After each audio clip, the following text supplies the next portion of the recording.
यह सत्य घटना लगभग 250-300 साल पुरानी है। उत्तर प्रदेश के एक खेखड़ा नामक गांव में एक जीताराम जाट नाम का सरपंच रहता था। वह गांव का न्यायकारी, पंचायती और सत्य पर चलने वाला नेक इंसान था।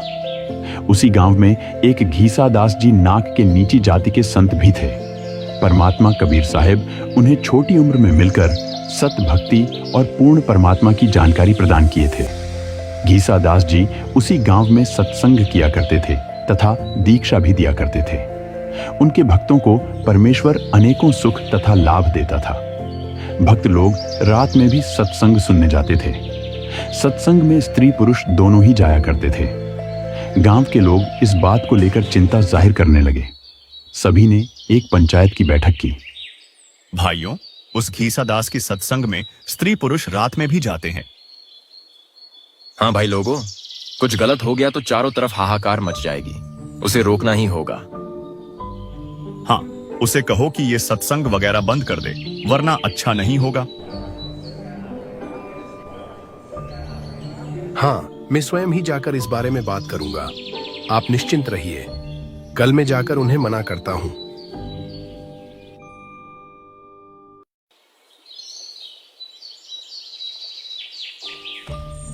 अगले दिन जीताराम जाट एक लाठी लेकर संत घीसा दास जी के घर जाता है। ऐसे लाठी लेकर जाऊंगा तो अच्छा नहीं रहेगा। संत के पास पहली बार जा रहा हूं और ऐसे लड़ने का उद्देश्य लेकर इसे यही रख देता हूं। जीतराम जी ने लाठी एक पेड़ के नजदीक लगा रख दी और घीसा दास जी के घर पहुंच गए। सभी ने सोचा कि चौधरी साहब आए हैं और जरूर ये अपने जाट दिमाग से कुछ उल्टा ही कहेंगे। उस समय घीसा दास जी सत्संग कर रहे थे। चलो पहले थोड़ा इनके विचार सुन लेता हूं, फिर मेरे तर्क रखूंगा। ऐसे बीच में नहीं टोकना चाहिए। भाई, संतों का काम किसी का अहित करना नहीं होता। संत तो भक्त को परमात्मा से मिलाने वाले होते हैं। उनके सत्संग में आने से भक्त कई बुरे काम छोड़कर नेक काम करने लगते हैं और फिर परमात्मा उन्हें अनेकों लाभ देता है, जैसे आप लोगों को मिल रहे हैं। और जिस देश में संत ही नहीं होते, वह देश तो यम की मार सहने वाला होता है। वहां तो केवल काल की यातनाएं ही होती हैं। परमेश्वर अपनी वाणी में कहते हैं कि जिस मंडल साधु नहीं, नदी नहीं गुंजार, तज हंसा वह देशड़ा, यम की मोटी मार। संत घीसा दास जी ने काफी देर तक ऐसा सत्संग सुनाया। चौधरी जीताराम जी गदगद हो गए और रोने लगे। जीताराम जी अपने आंसू नहीं रोक पाए। जीताराम जी संत घीसा दास जी के चरणों में गिर गए। मुझे माफ कीजिए गुरुदेव, मुझे माफ कीजिए। मैं तुच्छ बुद्धि का जीव हूं और आप सर्व संपन्न ज्ञानी हो। क्या हुआ चौधरी साहब? आप जिस काम आए थे वह तो कीजिए। आप किस उद्देश्य से आए हो? मुझे माफ करो महात्मा। मैं आपके प्रति गलत सोच लेकर आया था और सत्संग को बंद करवाने के उद्देश्य से आया था। लेकिन आपने जो ज्ञान दिया उससे मेरा हृदय बिल्कुल परिवर्तित हो गया। आज के बाद आपको कोई सत्संग करने के लिए नहीं रोकेगा। आप दिल खोलकर सत्संग कीजिए। चौधरी जीताराम जी ने संत जी से दीक्षा ले ली और भक्ति करने लगे। चौधरी जी भी सत्संग में आने लगे और रात में भी आने लगे। जीताराम जी अब पंचायती में कम और सत्संग में ज्यादा जाने लगे।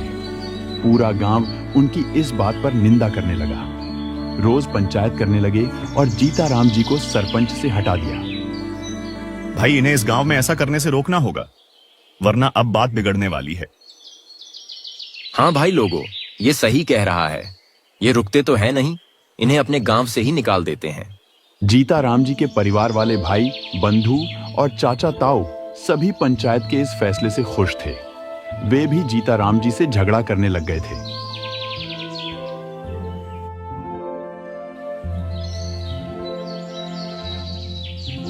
अगले दिन गांव के कुछ मुखिया लोग संत घीसा दास जी के घर गए और उन्हें गांव छोड़ने के लिए कहने लगे। या तो ये गांव छोड़ दो या फिर ये सत्संग वगैरह बंद करो। संत घीसादास जी और जीताराम जी गांव छोड़कर चले गए। दूसरे गांव जाकर अपनी सत्संग और सत्य ज्ञान सुनाने लगे। उस गांव में दिनों के आते ही खुशहाली छा गई। वर्षा होने लगी और अच्छी फसलें उग रही थी। गांव वाले बहुत खुश हुए और संतों की अच्छी सेवा करने लगे।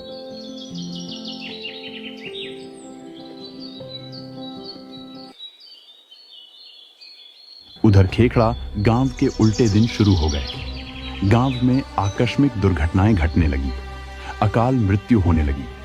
कभी किसी का पशु मर जाता तो कभी किसी को असाध्य रोग हो जाता। किसी के घर अचानक आग लग जाती तो किसी को कुछ और। गांव में हाहाकार मच गई। जरूर गांव में कुछ अशुभ हुआ है। हाँ, गांव में किसी ने तंत्र मंत्र छोड़ा ही होगा। किसी बुझा करने वाले से समाधान पूछना चाहिए।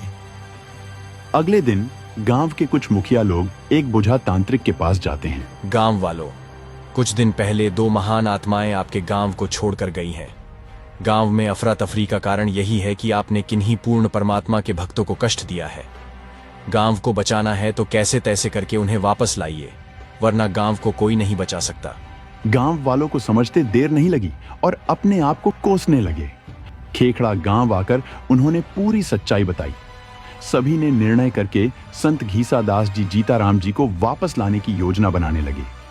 गांव के कई लोग उस गांव में पहुंचे जहां घीसादास जी और जीताराम जी ठहरे हुए थे। गुरुदेव, ये तो अपने गांव के ही लोग लगते हैं। लगता है यहां से भी निकालने आए होंगे। कोई बात नहीं, उठा ले अपनी चद्दर बिस्तर। गांव वाले दोनों संतों के चरणों में गिर गए। हमें माफ कीजिए महापुरुषों, हम तो जीव बुद्धि के प्राणी हैं। आपके आने के बाद पूरे खेखड़ा गांव में हाहाकार सा मच गया है। कोई भी सुखी नहीं है। हाँ भक्त जियों, हम आपको आज वापस लेने आए हैं। कृपया करके हमारे साथ वापस अपने गांव को चलिए। नहीं नहीं, इनके आने से हमारे गांव की रौनक ही बदल गई है। सब जाति के लोग आपस में खुशी खुशी रहते हैं। अच्छी वर्षा होती है और फसल भी कितनी अच्छी लहरा रही है। हम इन्हें हमारे गांव में ही रखेंगे। भाई, हम मानते हैं आपकी बात, लेकिन आज जो हालत हमारे गांव की है वो शायद ही किसी गांव की हुई हो। आपसे हाथ जोड़कर निवेदन करते हैं कि अब वापस खेखड़ा गांव चलिए। काफी निवेदन करने के बाद घीसादास जी और जीताराम जी वापस चलने के लिए राजी हो गए। ठीक है भाई लोगों, हम हर 10-15 दिन से आपके गांव आते रहेंगे। आप संतों को आदर से ले जाइए। सभी दोनों संतों को लेकर वापस गांव लौट आते हैं। पूरा गांव ही दोनों संतों के दर्शन के लिए उलट गया। कियों ने संत घीसादास जी से दीक्षा भी ली और कुछ ही दिन में पूरे खेखड़ा गांव में वापस रौनक लौट आई। ये अनमोल ज्ञान जगत गुरु तत्वदर्शी संत रामपाल जी महाराज के सत्संगों का अंश मात्र है। संपूर्ण आध्यात्मिक ज्ञान के लिए सुनिए संत रामपाल जी महाराज के मंगल प्रवचन। आप संत रामपाल जी महाराज जी के मंगल प्रवचन संत रामपाल जी महाराज एप्लीकेशन पर भी सुन सकते हैं तथा उनके द्वारा लिखी पुस्तकें भी डाउनलोड कर सकते हैं।